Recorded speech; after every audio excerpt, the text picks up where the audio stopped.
जी part 2 start हो गया जी। भाई ये पिक के लिए रखा हुआ है, सारे की पिक। ये तो फजूल बातें थी ऐसे ही, ये तो सवाल में समझ आ जाएगा इंशाल्लाह। अभी ये काम हमने सवाल में करना है। ये अभी एडजस्टमेंट अकाउंट हमारा बनना है, बैलेंस शीट में जाना है। ये तो वैसे ही बात की थी, असल काम की बात इतनी सी थी। खैर चलो, एज यू विश।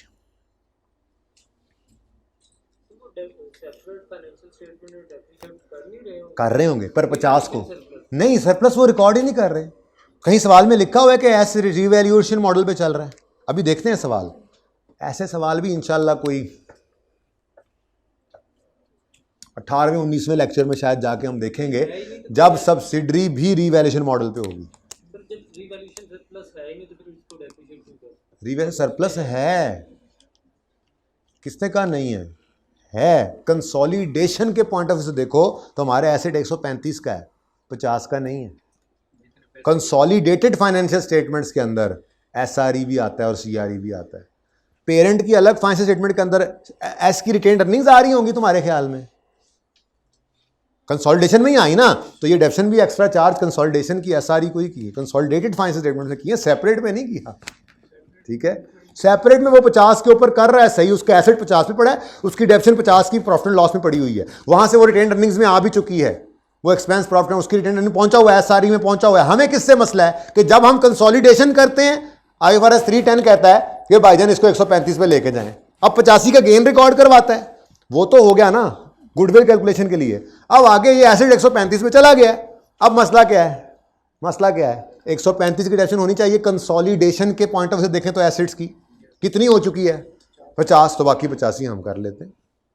ठीक है, ये सवाल करे तो इसका जवाब मैं दूंगा, क्योंकि ये जो टाइम लगाएगा इसका अपना है।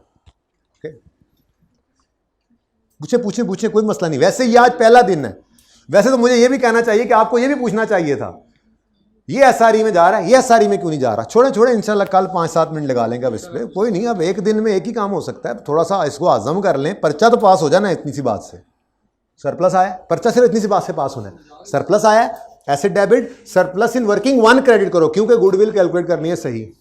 फिर जितने से एसेट बढ़ा है उतने से डेप्रिसिएशन को बढ़ाना है, मतलब 85 को पकड़ो, उसको रिमेनिंग लाइफ पे डिवाइड करो, ये ईयर्स, पर्चा इससे पास हो जाना है। लॉजिक्स विल कम इंशाल्लाह, कोई मसला नहीं, इधर ही हूं मैं अभी। जी भाई, तो वो फिर उस तरह से वर्किंग करेंगे, वो फिर उस हिसाब से रेट देगा। अभी तो उसने सवाल में यही, वैसे आज तक यही आया, वो कहता है रिमेनिंग लाइफ इतनी है, बस हम पकड़ते हैं उसको स्ट्रेट लाइन हिसाब से।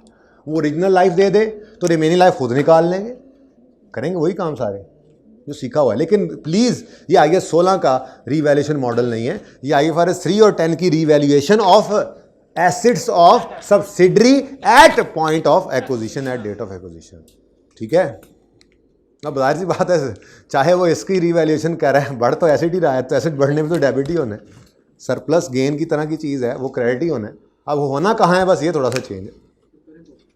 शुरू करें जी सवाल, अब चलें आगे, बोलने को क्वेश्चन है तो जी चलें। तो बस फिर सवाल भी खत्म हो गया बेटा, अभी तक नहीं है सवाल। तो ये देखें, अब ये क्या, अब ये कोई बात थी जो मैंने की थी, ये तो आप लोगों को वैसे ही पता होनी चाहिए थी। डेबिट बैलेंस हैं, आपकी फिंगर टिप्स की भी क्या ही बात है, कुर्बान जामा है ना फिंगर टिप्स थे ऑन एक्विजिशन डेट। आपके देखो आज देखो, आज घर पे जाने वाला लेक्चर था, जब होता है तो जाने देता हूँ ना, कहता हूँ 2-4 भी बैठ जाओ, एक्स्ट्रा क्लास है, खैर है, बस जब भी सुन लोगे। अब आज जाने वाला था नहीं, ऐसे ही जुमे वाले दिन भी नहीं होगा। Now you know the importance of this lecture if I से दिस इज, वैसे तो वो भी इंपॉर्टेंट होते हैं, ओ भाई ये ना समझना किसी के रहते हैं तो मेहरबानी दाढ़ी।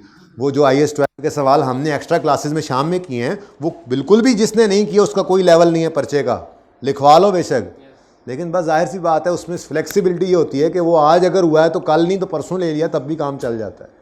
वो वाला लेक्चर इसीलिए हफ्ते की कोशिश होती थी। ठीक है, लास्ट टाइम थोड़ा सा वो जुमे को करना पड़ा, लेकिन उसके लिए फिर ये था कि फिर मंडे भी ऑफ था।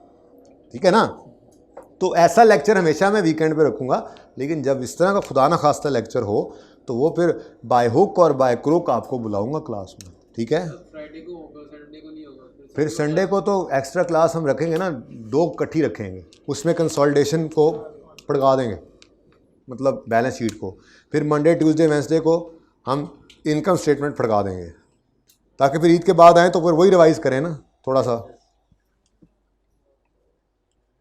मे बी नॉट, बस इरादे ही होते हैं आपको पता है, लेकिन ये प्लान्ड है कि क्लास भी होगी संडे को, मंडे ट्यूसडे वेंसडे, 4 छुट्टियां भी तो अब कंपनसेट करनी है ना।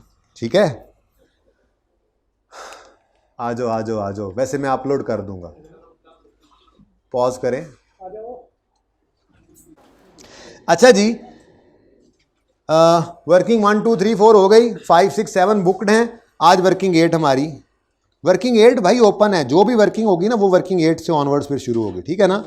हमने अब रीवैल्यूएशन देखनी है, जो आज हमने सीखी रीवैल्यूएशन। लो जी, नई एडजस्टमेंट, आज की ताज़ा खबर 3 ताज़ा खबरें थी आज। पहली कंसोलिडेटेड कैपिटल रिजर्व्स का आना, दूसरा एक्विजिशन डेट पे डेबिट बैलेंस लॉसेस का आना, और तीसरा फेयर वैल्यू के ऊपर लेके जाना। इंशाल्लाह कल इसी को ही ऑपोजिट लॉस वाला देखेंगे केस, कैपिटल रिजर्व्स भी रखेंगे, लेकिन बस डेबिट बैलेंस हो गया वो फिर किस दिन कर लेंगे। ठीक है ना। अगला सवाल भी मैंने देखा था ना जो हमने कल करना है। ठीक है, ओके। अब on acquisition date fair value of S net assets was equal to its book value except the following, यानी बाकी सारे इक्वल थे, इनमें मसला है। किसमें? PPE of S included a land at cost, इसकी बुक वैल्यू नहीं गिवन, डेप्रिशिएट कर देंगे। ओके, तो land book value on acquisition date, book value on acquisition date कितनी है जी? आप ही बता दें, कुछ तो आप भी बताया करें भाई। आप आ गए, आप भी एमएफए की क्लास में थे, तो फिर लेट आए हो ना। एक और क्लास थी, चले मैं अपलोड कर रहा हूँ अपने इन 3 बच्चों के लिए, बाकी तो मैंने किसी के लिए भी अपलोड नहीं करना था। जो मर्जी कहता रहे, जो मर्जी, मैंने बुक खरीदी है, ये किया है, वो किया है, मैंने नहीं अपलोड करने थे आज। मैंने इन 3 बच्चों के लिए अपलोड अभी इंशाल्लाह जितना जल्दी हो सका मैं कर दूंगा। ठीक है, बहरहाल रीवैल्यूएशन आज हमने सीखी। ओके, तो लैंड है जी, लैंड, इसकी book value at date of acquisition कितनी है? 3। ठीक है, और this land had a fair value on, वो सारी डिस्कशन 1 घंटे की अब बस इसी काम की थी कि अब एडजस्टमेंट सिर्फ कर दें और फिर छुट्टी करें ना। ठीक है, fair value on acquisition date कितनी है? 4। लेकिन लेट आने वाले बड़े इत्मीनान से ध्यान से सुने, वो नतीजा अभी देख लेंगे, बाद में फिर 1 घंटे का लेक्चर है जी। अच्छा, अब जी 3 वाला एसेट है, सऊदी किंग कह रहा है इसकी वैल्यू 4 है, तो सही इक्विटी की वैल्यू निकालने के लिए, गुडविल को सही कैलकुलेट करने के लिए मैसेज फिर करना। ठीक है, समझ आ गई तो अब कुछ भी करोगे तुम।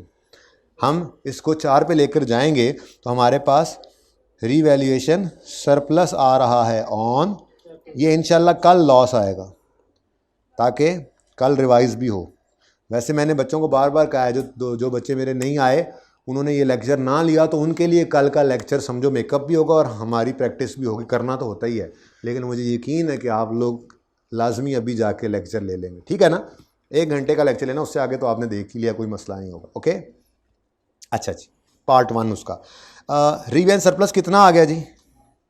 चलो भाई एंट्री करा दो भाई, एंट्री करा दो भाई,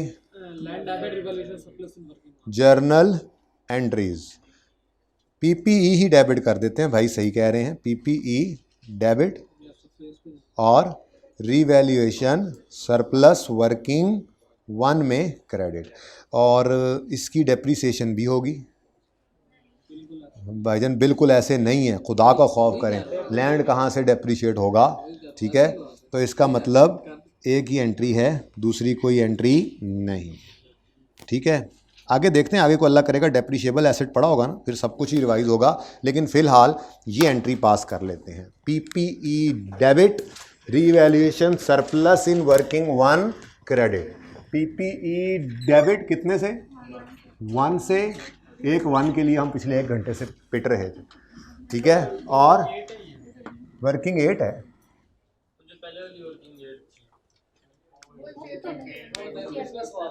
वर्किंग 1 2 भाई वर्किंग 1 2 3 4 बुकड है, 5 6 7 भी बुकड है, उसके आगे ओपन है।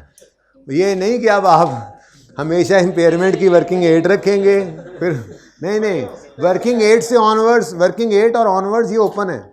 7 वर्किंग्स बुकड हैं, उसके बाद जो एडजस्टमेंट हुआ करेगी, वर्किंग की जरूरत पड़ेगी 8 से ऑनवर्ड शुरू करेंगे। ठीक है, ओके। अच्छा कहाँ थे हम? एंट्री भी दरमियान में छोड़ दी। PPE debit, revaluation surplus credit, यानी इससे इक्विटी बढ़ रही है, इक्विटी बढ़ रही है तो +1। ठीक है, यहां पे क्या लिखा हमने? रीवैल्यूएशन सरप्लस लैंड का, बस काफी है।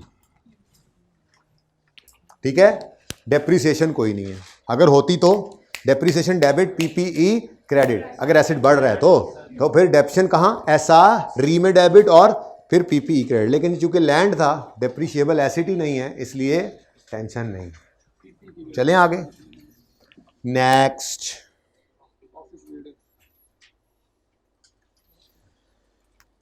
एन ऑफिस बिल्डिंग, लो जी बिल्डिंग आ गई।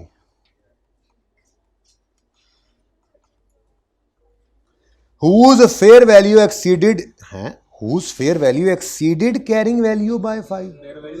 फेयर वैल्यू ज्यादा है कैरिंग, यानी उसने ये नहीं बताया, बल्कि ये बता दिया कि फेयर वैल्यू ज्यादा है बुक वैल्यू से। देखें ये दोनों तरह से बता सकता है, दोनों तरह से हमें चाहिए ये होता है, क्योंकि डेप्शन भी हमें, मैंने कहा था हमें इसी से मसला है। ठीक है ना, तो वो कभी सवाल के अंदर यूं बताया करेगा बुक वैल्यू इतनी है, फेयर वैल्यू इतनी है, गेन लॉस ऐसे निकलेगा, कभी वो गेन लॉस की फिगर बता दिया करेगा। ये हम देखेंगे सवालों के अंदर मुख्तलिफ, अक्सर सवालों में कम से कम भी 5-6 सवाल तो ऐसे अभी आएंगे हमारी ज़िंदगी में जिनके अंदर ये रिवैल्यूएशन हुआ करेगी, इससे ज़्यादा भी हो सकते हैं। ठीक है, होमवर्क के अलावा। अच्छा, अब ये 5 रुपये से सरप्लस आया है, एसेट को बढ़ाना है, एसेट बढ़ाने तो एसेट बढ़ाने की एंट्री पीपीई डेबिट, एसेट बढ़ाने की entry depreciation, PPE debit revaluation surplus in working 1 credit, और साथ ही अब चूंकि ये डेप्रिशिएबल एसेट है तो इसकी डेप्रिसिएशन की एंट्री भी होगी। डेप्रिसिएशन की एंट्री होती है डेप्रिसिएशन, नहीं अभी मेरी डेफिनेशन है, डेप्रिसिएशन एक्सपेंस डेबिट और पीपीई क्रेडिट। ठीक है, ये निकालेंगे कैसे? 5 डिवाइडेड बाय, आपको रिमेनिंग लाइफ मिल जाए अल्लाह करे। ओ द रिमेनिंग लाइफ सवाल में बताया करेगा, the remaining life of office building on acquisition date was 20। Remaining life given थी तो 5 डिवाइडेड बाय 20 इनटू, हाँ जी, एक्विजिशन डेट क्या है? 1 जनवरी 11, कंसोलिडेशन डेट क्या है? 31 दिसंबर 14। यही मैंने इस एग्जांपल में डाला था। ठीक है ना, अगर एक्विजिशन डेट 1 जनवरी 11 है और कंसोलिडेशन डेट 31 दिसंबर 14 है तो यहाँ पर कितने ईयर्स आएंगे? 4। ठीक है ना, क्योंकि हम सेपरेट से शुरू कर रहे हैं ना, तो 4 साल से डेप्रिसिएशन का मसला है हमें। ठीक है, ओके के सोखे इनटू 4 ईयर्स। जी कितनी आ गई डेप्रिसिएशन? 1 से depreciation expense debit PPE credit, लेकिन आपको पता है फिलहाल हम डेप्रिसिएशन एक्सपेंस को कहाँ फेंक सकते हैं? एस की रिटेन्ड अर्निंग, जिसके एसेट्स हैं बस उसी रिटेन्ड अर्निंग्स। ठीक है, एसआरई, इसको बेहतर तो है यूं लिखें कि डेप्रिसिएशन गलत थोड़ा ही है, हम तो सिर्फ ये कह रहे हैं कि ये डेप्रिसिएशन, हाँ ये एसआरई को डेबिट हो जाएगी। बेटा रीवैल्यूएशन सरप्लस कभी भी डेप्रिशिएट नहीं होता, हाँ वो रीवैल्यूएशन मॉडल के अंदर होता है। मैंने यही अर्ज किया, ये रीवैल्यूएशन मॉडल नहीं है, वो तब है जब रीवैल्यूएशन सरप्लस बाकी है। यहाँ पे रीवैल्यूएशन सरप्लस बाकी नहीं है, मैं आपको बताऊं क्यों? लेट मी बता यू। सब्सिडरी का शेयर कैपिटल कहाँ नजर आ रहा होता है कंसोलिडेटेड फाइनेंशियल स्टेटमेंट्स में?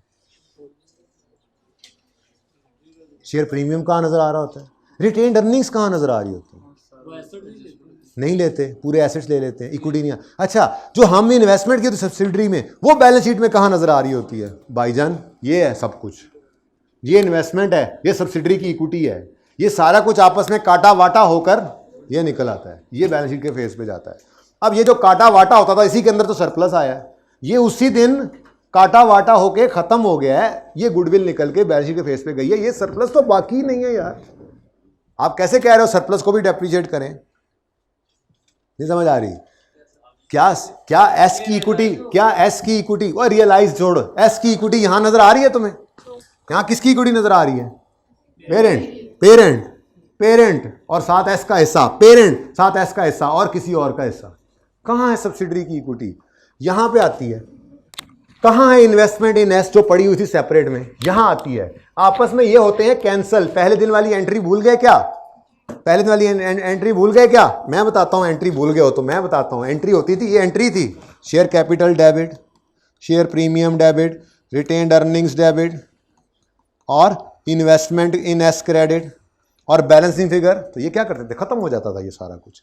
तो आज यहां पे शेयर कैपिटल रिटेन्ड अर्निंग्स के साथ साथ रीवैल्यूएशन सरप्लस भी आ जाएगा जब कैंसिल होना है। तो सरप्लस आया, इसको फिर गुडविल में यूज किया, ये खत्म हो गया। लाइक ये सारे तो खत्म, सरप्लस कोई नहीं रहा। गुडविल की कैलकुलेशन में यूज हुआ, गुडविल निकली और गुडविल चलेगी फेज पे, वो हमारे पास पड़ी है। ठीक है, छो यार, जान दो यार, हूँ माफी दे दो, कल से ही कुछ थोड़ा जा ये एंट्रीज तो पोस्ट करवाओ।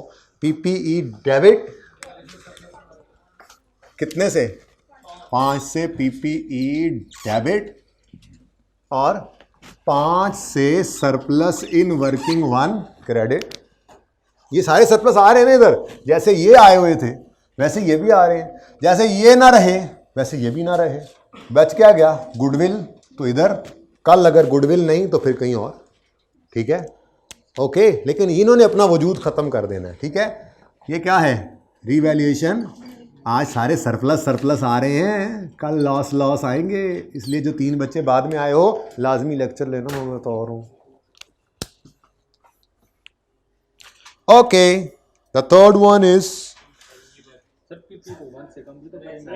हाँ करना है, सॉरी ये एंट्री भूल गया मैं। दूसरी एंट्री डेप्रिसिएशन की एंट्री एसआरई। अच्छा ये अब मैं मिटा दूं जरा, ये पता लग गया ना आपको? जरा जगह तंग है ना आगे जी। एसआरई डेबिट कितने से? 1 से। पीपीई क्रेडिट 1 से। ठीक है, ये क्या है? ये है डेप्रीसिएशन।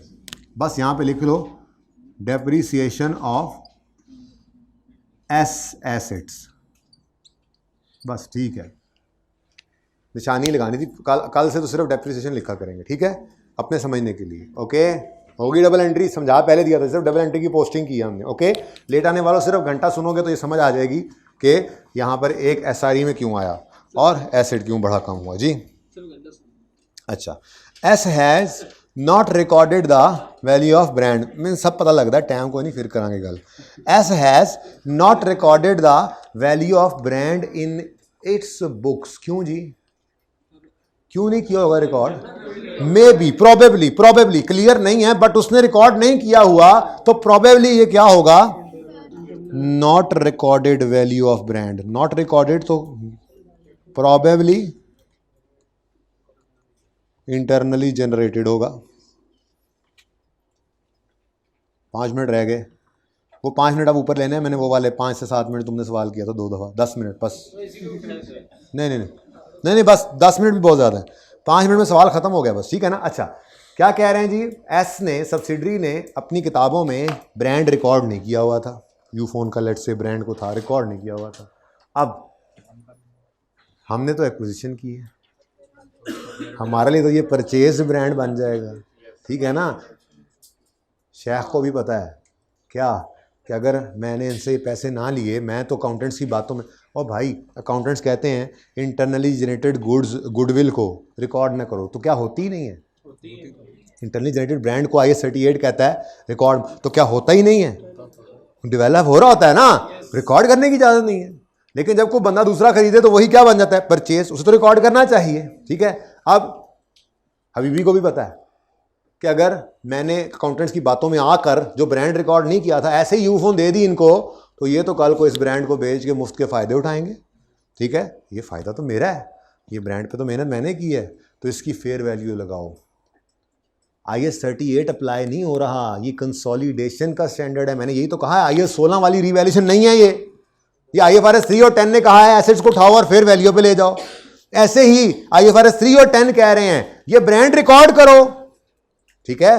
अब मजे की बात, जो ब्रांड है ना, ब्रांड IS 38 वाला इंटेंजिबल है, लेकिन यहां पे कुछ भी नहीं है। क्यों?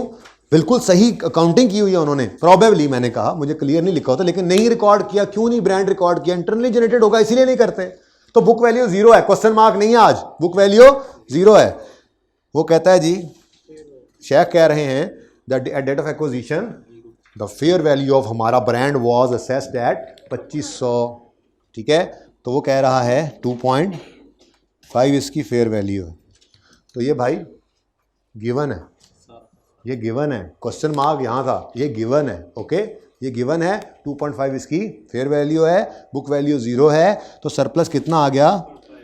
इसकी एंट्री होगी इंटेंजिबल एसेट डेबिट। हाँ, हिम्मत करो, हिम्मत करो।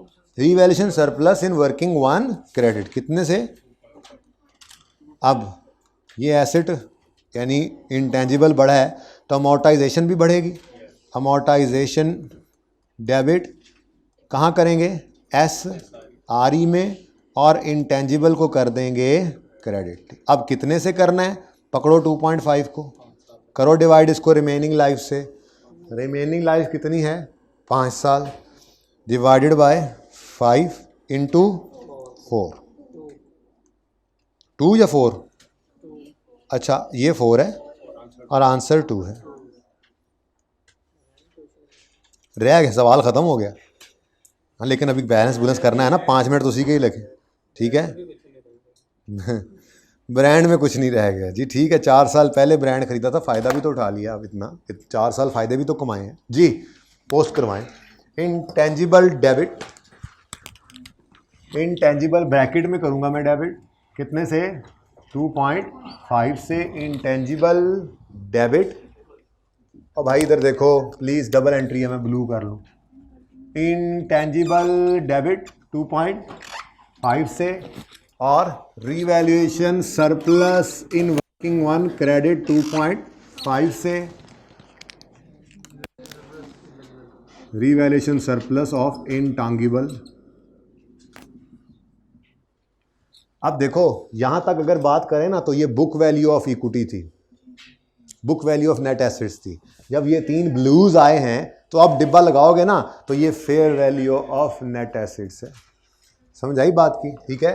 लेकिन इनमें से कुछ भी नहीं बचना, ये नहीं जो बच देना लाहौर ले जाओ 2.5, ठीक है। इन सब पे तो लगना है डिब्बा, लेकिन इन्होंने कंपेयर होना है इन्वेस्टमेंट इन एस से, और गुडविल निकलनी है, इन सब ने इंतकाल कर जाना है अभी, ठीक है जी।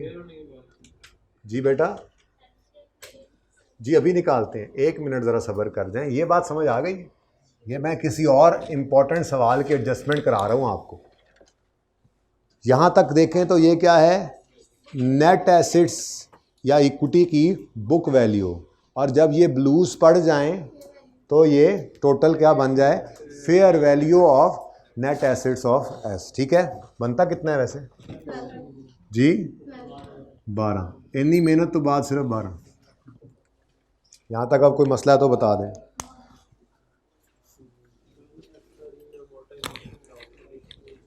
अच्छा खैर जाए, वो एंट्री पूरी कर लें जी। पहली एंट्री क्या हुई थी? ये एंट्री क्या हो रही है? इंटेंजिबल डेबिट, इंटेंजिबल डेबिट और revaluation surplus in working 1 credit, ठीक है। दूसरी entry SRE debit, intangible credit, SRE debit, intangible credit, ठीक है। और यहाँ पे लिख देंगे अमोर्टाइजेशन ऑफ एस इंटेंजिबल, ठीक है। एसेट ब्रांड, चलो ब्रांड कर दो, तो इसको ब्रांड किया तो इसे बिल्डिंग करो, फिर ये क्या बात है? वो ऊपर वाला रोएगा फिर, मुझे एसेट लिखा हुआ है, नीचे वाले को ब्रांड लिख दिया। अब ठीक है, डन। अब पूरा सवाल आपने पढ़ लिया। देखें ये सवाल एंड पे मैंने ये वर्किंग बनाई है, ऊपर से सारा सवाल हम पढ़ आए हैं, कहीं पे मुझे लिखा हुआ नहीं नज़र आया कि एनसीआई को प्रोपोर्शनेट शेयर पे रखना है या फेयर वैल्यू पे। फेयर वैल्यू पे रखेंगे, ले आओ दसो फेयर वैल्यू। फिर अगर सवाल खामोश है तो भाई प्रोपोर्शनेट शेयर ही देंगे, क्योंकि वो तो हमारे पास मौजूद है। हमने इक्विटी के 12 रुपए की नेट एसेट्स की फेयर वैल्यू इवन के निकाल ली है, तो बस प्रोपोर्शनेट शेयर ही है, ठीक है ना। ये क्या है? प्रोपोर्शनेट शेयर, हमने जितना खरीदा, ठीक है ना। तो अगर सवाल खामोश होगा तो बाय डिफ़ॉल्ट प्रोपोर्शनेट शेयर। लेकिन है कितना शेयर? 70% अगर हमने ख़रीदा हुआ है तो 30% मोहतरम इमरान खान साहब का है, ठीक है। तो ये 12, ये क्या है जी? तुम जाओ घर से करके ले आना, इंटू 30%। ये क्या है जी? एनसीआई। लेकिन आज फेयर वैल्यू नहीं है, आज नेट एसेट्स। इधर देखो, आज नेट एसेट्स का प्रोपोर्शनेट शेयर है। अब ये ना कहना कि नेट एसेट्स फेयर वैल्यू पे आए पड़े हैं, नहीं नहीं नहीं, हमने कभी भी ये नहीं कहना होता। हम तो ये कहते हैं 12 का 70% कितना बनता है? 12 का 70%, 8.4 के हमने 20 दिए हैं, ये भी फेयर वैल्यू है, ठीक है ना, खरीदने की शेयर्स। और 3.6 के वो कितने लेगा, ये बात नहीं है ना यहाँ पे। 3.6 के वो कितने लेगा? बाजार में शेयर्स की कीमत ज़्यादा हो सकती है भाई, इससे भी शेयर की कीमत इससे भी ज़्यादा हो सकती है बाजार में, तो वो डिपेंड है। तो फेयर वैल्यू नहीं है ये, हमने क्या किया है, नेट एसेट्स निकाले हैं और उनका प्रोपोर्शनेट शेयर दिया है। तो ये किस पर पड़ा है? एनसीआई प्रोपोर्शनेट बेसिस पर। और यार कोई नहीं है, टेंशन ना लो, कोई नहीं है इम्पेयरमेंट, बहरहाल प्रोपोर्शनेट शेयर पर है। तो गुडविल अगर आई तो वो होगी पार्शल, गुडविल अगर आई तो वो होगी पार्शल, और अगर उस पर इम्पेयरमेंट लॉस आया तो वो आएगा सीआरई ओनली, ठीक है ना। लेकिन आज तो पता नहीं है भी सही कि नहीं, सवाल में एडजस्टमेंट कोई नहीं है ना, उसकी कोई इम्पेयरमेंट नज़र नहीं आई। और इम्पेयरमेंट सुबह कल और परसों 2 दफ़ा कर तो ली, अब किसी और सवाल में एकदम से आएगी पॉपअप, ठीक है। तो की हुई एडजस्टमेंट दोबारा आती रहती हैं, लेकिन फिलहाल ज़रा आज ये नई चीज़ सीखनी थी। जी बोलें, कितना आता है? 3.6 डबल एंट्री करनी होती है। ये 3.6 इधर डेबिट, वर्किंग 1, 3.6 यहाँ पर क्रेडिट। गुडविल ही है, किस तरफ? इधर है ना, इंशाल्लाह कल ये इधर जाएगा। गुडविल पार्शल है आज, सुबह वाली क्लास में फुल गुडविल थी, अभी क्या आ गई? पार्शल। परसों क्या थी? पार्शल और गुड फुल दोनों। कल मतलब सुबह वाले लेक्चर में 73 में फेयर वैल्यू तो फुल गुडविल, और अभी 74 में पार्शल, क्योंकि प्रोपोर्शनेट बेसिस, ठीक है ना। लेकिन आगे इम्पेयरमेंट के एडजस्टमेंट नहीं है। चलें अब 1 बाय 1 इनको बैलेंस करते हैं। ये तो हो गया बैलेंस, ये क्रेडिट हुआ, डेबिट, गुडविल। अच्छा, कोई बच्चा ऐसा करे, इम्पेयरमेंट तो कोई नहीं है ना, बस बाहर ही लिख लें, वर्किंग 1 कितनी? 11 पॉइंट। कोई बच्चा यूं करे कि यहाँ पर ब्रैकेट लगाया प्लस 11.6 लिख दे, बिल्कुल ठीक है, गुडविल भी तो एक इंटेंजिबल है, लेकिन कंसिस्टेंसी ज़रा बरकरार रखी है, इसके लिए अलग जगह छोड़ी, ठीक है ना। कोई बच्चा ये 11.6 इधर ऐड कर दे, इंटेंजिबल, बिल्कुल ठीक है, बिल्कुल 100% ठीक है, कोई गलती नहीं है, ओके। लेकिन हमने इसको अलग ही रखा। अच्छा जी, बाकी भी करो, बाकी भी करो जी। अब ये 38 में से ये 3 निकल गया, बाकी जो बचा कितना है? इसका 70% सीआरई में और इसका 30% जी, और 10.5। अब ये ऐसे जाएगा, ये ऐसे जाएगा, ये 24 है, ये 5, क्योंकि ये क्या है? आरई। कहाँ जाएगा? आरई। क्या है? आरई। कहाँ जाएगा? आरई में। और ये तो एनसीआई का है, एनसीआई का एक ही खाता है हमारे पास, ठीक है। तो ये यूँ निकले दोनों, ठीक है। ये 24 4 या 5 आरई है, तो आरई में, जो हथौड़ी है तो हथौड़ी में, ठीक है जी। एस रिटेन्ड अर्निंग्स कौन सी?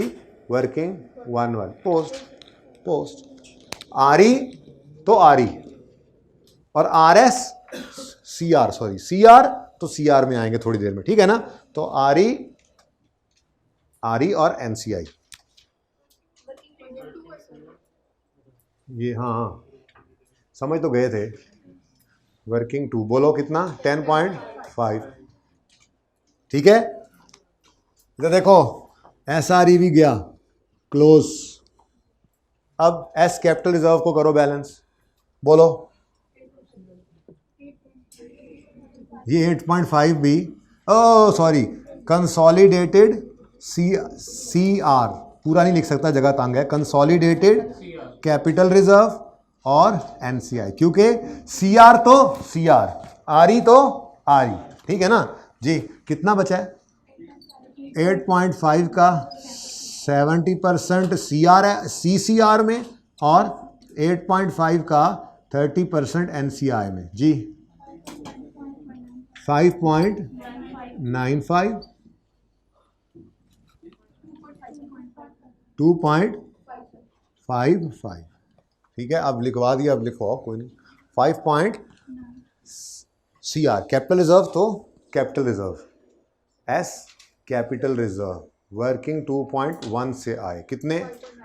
5.95। और NCI में भी S, क्योंकि NCI का तो हमारे पास एक ही खाता है ना, तो रिटेन अर्निंग्स भी इधर ही, उसका हिस्सा, उसके कैपिटल रिजर्व का हिस्सा भी इधर ही, उसके नुकसान वहाँ से पहुँचा देते हैं यहाँ जी। वर्किंग 2.1 जी, 2.5। तो ये अकाउंट भी हो गया बैलेंस। अब इसको बैलेंस करवा दो जी। 71.5 और कंसोलिडेटेड कैपिटल रिजर्व्स को भी करवा दो 13.95। NCI को किसकी समझ नहीं आई तुम्हें?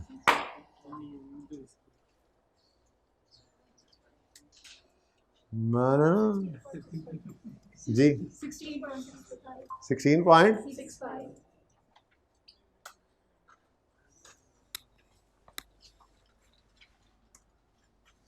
जी। टोटल करवाएं बस, खत्म कहानी। 130.5, 11.6, 18.5, 9.5, 34, 210.1। Consolidated retained earnings 71.5, consolidated capital reserves 13.95, NCI 16.65, current liabilities 53। Total बता दो, वैसे ही ना ऊपर वाला देख के बता दिया था। 210.1 बराबर वाकई है 210.1।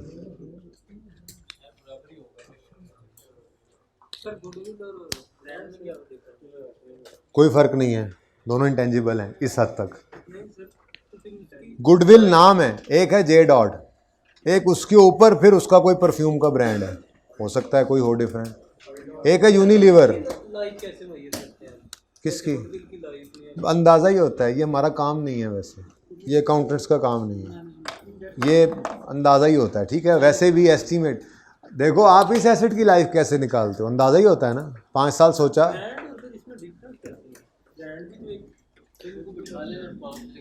कोई नहीं, इंशाल्लाह बात कर लेते हैं ब्रांड और गुडविल के डिफरेंस के ऊपर इस क्लास के बाद, ठीक है जी। तो क्वेश्चन 7 आपके होमवर्क में है और क्वेश्चन 5 भी होमवर्क में है, और एक मैंने IFRS 16 का दिया हुआ है, इसलिए फिर मैं मज़ीद कोई डिस्कशन यहाँ पे नहीं कर रहा। डिस्कशन क्लोज़ करते हैं, ज़िंदगी रही तो कल सुबह होगी मुलाकात लेक्चर नंबर 75 में। अल्लाह हाफिज़।